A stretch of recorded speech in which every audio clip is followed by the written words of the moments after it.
All right, dude. Nice to have you here. Nice to meet you too, good sir. Awesome. All right. Hi, Marcus. I'm DANGPADDLES. Dang, what made you want to start your business? What made me want to start my business? It's kind of funny.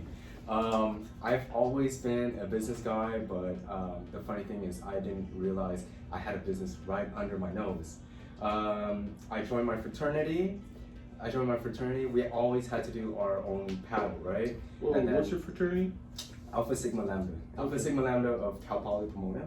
Okay. Yeah, so store, and then when I went to the Greek store, I realized, oh, you can buy other custom paddles there. They had like a cross, they had a moon, and then that gave me the idea of, oh, maybe I can make a custom paddle for my big bro. So then I asked the worker there, I asked if I can get a quote for like a 2 feet sword, right? And then they said, yeah, maybe it'll be like about $200 plus for a 2 feet sword. And I was like, whoa, that's really expensive, you know? And then they said, and also we don't know if our carpenter can even make it or take the job. So then hearing that, I was like so inspired, you know? I was like, whoa, like I know how to work on wood myself. So I went home, I crafted a 3 foot or 2.5 foot Tryndamere sword from League of Legends, because me and my big bro, we played League of Legends back then, and we always want to kind of like theme your paddle on the connection with your big bro, right? So that was my theme. I did that with my dad, and then when I presented it, it blew away my whole fraternity. Beyond that, the Asian Greek community, AGC, they were blown away too, and then MGC was blown away, and then slowly everyone kept asking me to help them with custom paddles, custom this and that. Next thing you know, I'm making paddles every day for people in the whole community. Or it started from my school, my community, and then SoCal, and then nationwide. So it wasn't something I planned. It's just kind of like the community just got my back, and they just kept making me busy. Awesome. Yeah. So like they just loved what you were doing, and like they just Fortunately, it's like I can't believe that people would love. It's hard to believe that people would love things that I would do, but it really did happen. So that's why I'm here now. So Dang, what have been some of the struggles and benefits of going down this route? It's crazy. One of the main personal reasons struggling was being in an Asian family. Asian parents, they want you to be a doctor. Well, in my case, they wanted me to be a pharmacist, right? That I was pursuing that path, and they were really encouraging me not to, chase my own dreams. They didn't want me to. They were afraid because no one in our family was a business major or had their own business. Yeah. So it's pretty difficult, and it's scary for them because all my siblings, they're successful. They're pharmacists. I have 3 sisters. 2 of them are pharmacists. One of them works for Disney. The other 2 works for a pharmaceutical company too. So I'm the youngest. So I had a lot of. You just have everyone beating down on you. Yeah, I'm just like, man, I gotta graduate college, and I gotta be like making all that money too. Like, dude, so I realized pharmacy wasn't my way. So then the second option they wanted for me to do was being a real estate agent. That's something I could see myself doing. I love chatting with people, meeting with people. So I was almost there. And I'm glad to hear that too, It always surprised me when people say they love my work, they support me. Because I'm always kind of like, man, I'm just some lazy dude. I just want to play video games all day, But then that kind of changed me.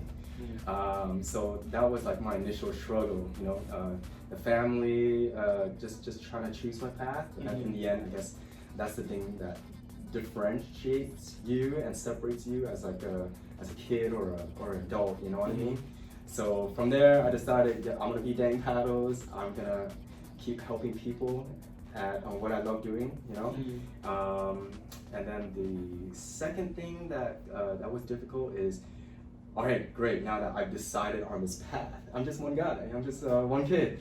How do I become one man and scale to a Best Buy or something, Right. Because people have. It's like it is entrepreneurship. Yeah. It's tough. Yeah. People message me every day, and they have this professionalism image of me and stuff like that, right? if you wanna like give someone a service or sell a product, you wanna be the best that you can be, right? Right. And I'm just one guy. And don't forget, I'm just one guy. Yeah. I started with drawing on my paddles. I started with hand cutting my paddles. I started with just everything physically, manually.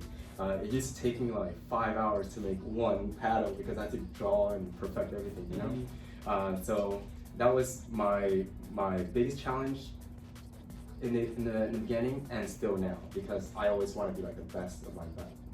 Want to have the best product or make the best product for my customers. Yes. Yeah. So like, how long does it take to make a paddle now? Now it varies. It varies. For example, like I say like minimum. Usually, I say rough estimate. Like just say I can say like an hour or so, because I do need to plan it. I do need to like think about it in my head. Even if it's a traditional paddle, I still need to just consider that into my schedule. I might be waking up this morning, brushing my teeth, and I'll be like, okay, I have a traditional paddle. I need to do this. I need to plan in my day somehow. You know? Yeah. But back then, I guess like the craziest thing I could do would be like the dragon paddle. You know, you see my dragon paddles. Anything that's complex. It used to take me like 3 to 5 days to kind of like fully complete just the woodwork. But these days, you know, I'm so fast and fluid now. I just trace it up real quick, clip, moving things around, and boom. So you become like a master of your craft. Yeah. Glad to hear. Proud of you. And even for myself, I always try to beat my own previous self too. So. Oh no! Yeah. What's your dog's name? Oh, this is my dog Foxy. Okay, me and my girl, we found her on the streets, like near my house. She was like a stray. She was like the dirtiest, homeless looking dog, but she was a cute looking homeless dog, right? I was driving my convertible S2000 on a summer day afternoon. We're just chilling, cruising around the neighborhood, and then we see like this little cute dog that looks like a hobo, and then we decided to pull over and just like, hey, like you lost kind of thing. She came up to us and kind of just rolled over, and we just pet her tummy, and we're just like, oh, this is so cute. We took her, we tried to find like the owner. We knocked on every door or every neighbor that was outside, out in the open, but we didn't find her. We took her to a vet, no microchip either, so my family decided to keep her, and she's been with us since then, since we first dated. So it's about like 7 years now. Yeah, so she's the shop dog. She barks at everyone that comes in and stuff. How long have you been doing this? How long have I been doing this?